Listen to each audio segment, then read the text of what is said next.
Good morning. Thanks for joining us again for the music and psychology series. With I'm at this point I'm doing one of my own songs, and then I'm gonna do one song from this, and just keep that pattern. So I'll have half my songs and half other people's songs. But first, I'm starting with this album, and the last video I did was Babylon Water, which was one of my songs, and the song before that I did was Everything Blessed from this album. That was track number 6. I'm going to do track number 3, which is Raining Thugs. It has all these characters that helped out in the album.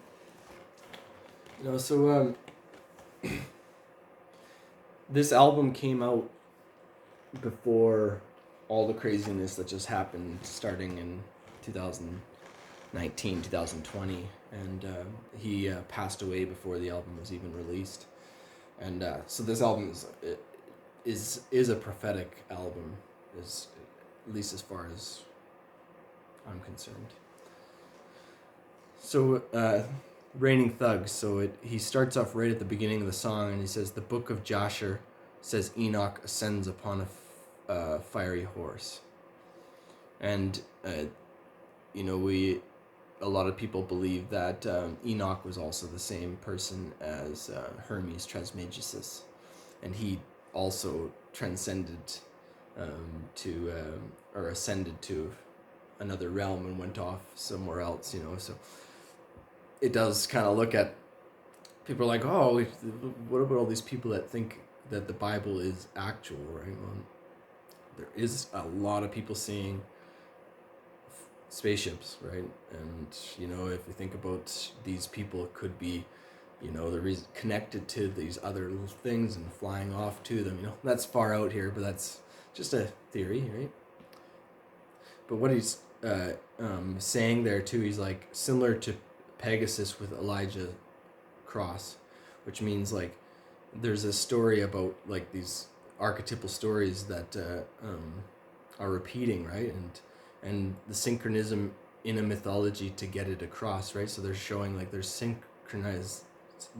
things that line up from other mythological stories and religions and stuff, and they're trying to get a message across, right?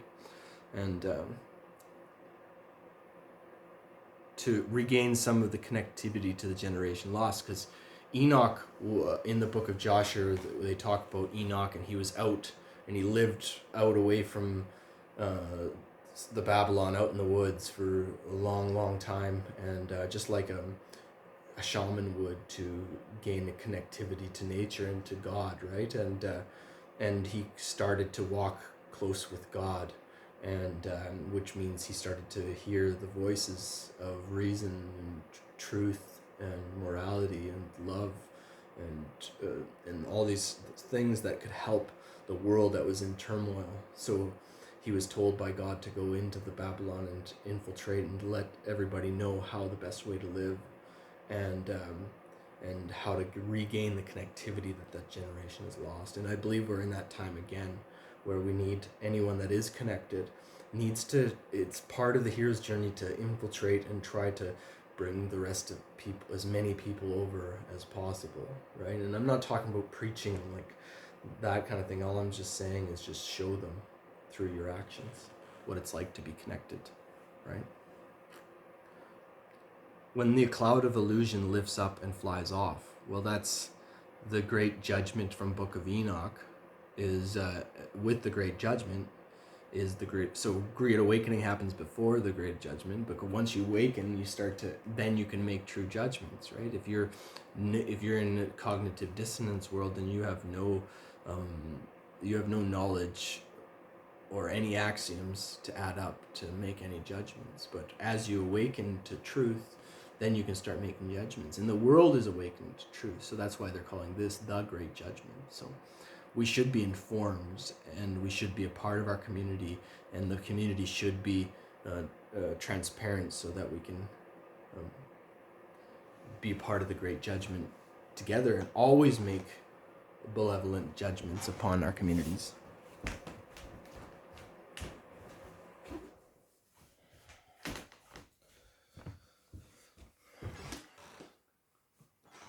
When the awaken rebirth sending a comments abroad, well, the whole idea is that there's a prophecy that says that there's 10,000 um, people will be reincarnated back at this time to help this great judgment and great awakening along, right? So he's talking about these people awakening, and this is like a kundalini awakening, right? And a lot of people would call that a reincarnation because the person is so different after they awaken, right? So that's why you say rebirth, sending comments abroad, right? The people that are reborn is because of their karma that they've lived, and that's why they've reached the ability to have a kundalini awakening and come to a higher consciousness and understanding. And because they have that higher consciousness and understanding, they need to send that message abroad, right? That's part of why that gift was given to the person. When the consensus moved to restructure heart, right? Well, when we move away from this like crazy world that seems to reward pathological behavior and sociopathic business practices, and we start to regain like the business of heart and community and soul and all, and caring about what everybody in the business relationship is happy, like truly caring, right? Not holding leverage upon each other, right? When are we the consensus? So all move to restructure how we run this thing, that it's going to rain love. So, when it's raining love, none complain in love, right? When you're in love, you don't need to worry about the shit that's outside of your love, right? And that's why we need to spread this love, When it's lacking grub, then it's raining thugs. Well, grub is food, but it's not just food. It's all the. Well, look at the gas prices right now. This just shows you the corruption, right? So when it's raining grub, when like things like happened in the dirty 30s, for example, in the Great Depression, when they kind of cut food and supplies away from people, especially in the city and stuff, that was a sign of like thugs, certain thugs running on the way out the door trying to grab as much as they can, or trying to regain or control power, right? And right now, it's they're charging expensive money for power, gas, and food. So that's like lacking grub, right? Or at least they're pretending that they're lacking grub, and they're pretending we don't have the supply chains and all this stuff, right? But that's a part of this thuggery, right? To try to control people. But this time around, when it's lacking grub, like what we're seeing now, it's a sign that it's going to rain thugs, right? So just be patient. We're in the great judgment, and be a part of it. Don't just be passive, but be a part of the great judgment. However, don't sit in fear because it's happening. Just be patient, right? Judgments happen to each person in their own time, and some people it's going to take a while before their judgments come to fruition. Extremism to passivity can get aggressive fast. So when you have extremist passivity, so like I live in a place in Nelson, and it's like it's as liberal as it gets. Like it's serious. So everyone's so nice to each other. They're all so virtuous and so smiley, and oh sorry, everyone's so great and they're so nice, right? And that's like extreme passivity, right? And that is far from assertion. And assertion is where we should be sitting, right? Not in aggression, not in passivity, but in assertion. And we are in our town is far from that, right? And as soon as people, something hard happens in the world, it turns to aggression fast, right? So all of this virtue of I'm a sweet person, I love everybody as they are, right? Well, you know what? As soon as things get hard, you're gonna turn to a little monster and turn aggressive, right? So that's why assertion it's kind of like keeping that dragon on the chain, and everyone's dragon on the chain, being honest with everybody, right? So this is how corruption comes in, is through our passivity and weakness and our inability to hold each other to a higher morality. And that's our we're all scared to be judgmental. Well, judgmental is good and bad, depending on how what your intent is for it.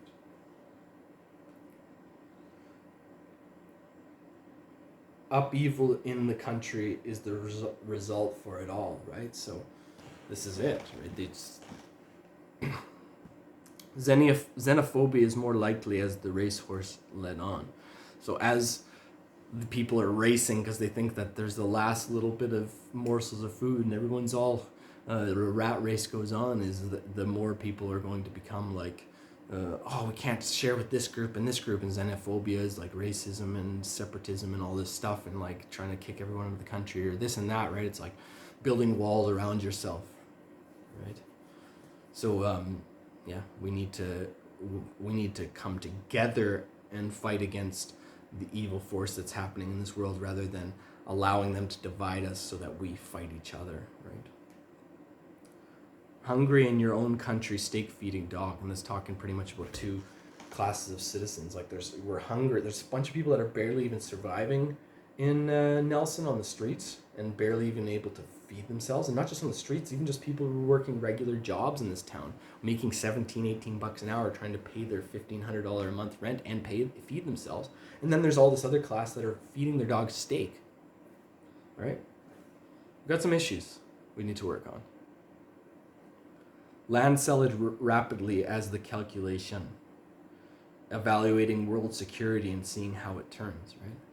Well, you see all of this stuff. They just sold 4,000 properties in the Kootenays last year, right? Before this big thing, this is like they knew everything was about to change, and it's like they're evaluating world security, and not only that, these are bought by these ginormous companies like BlackRock, which is a $10 trillion in assets company, and they're buying properties. They don't even have to say that it's BlackRock that's buying them, right? And this is that satanic communist thing where they make everybody need them. This is the dark mother, right? You want independence. You don't want to create this kind of world, right? So we should be careful with this thing, and this is not a time to sell your properties. Like, stick to holding land. That is democracy is based on us owning our land, right? And not being held over us. And these people are evaluating world security and to see how it turns, but they have nobody on the ground seeing how it's going on in the world.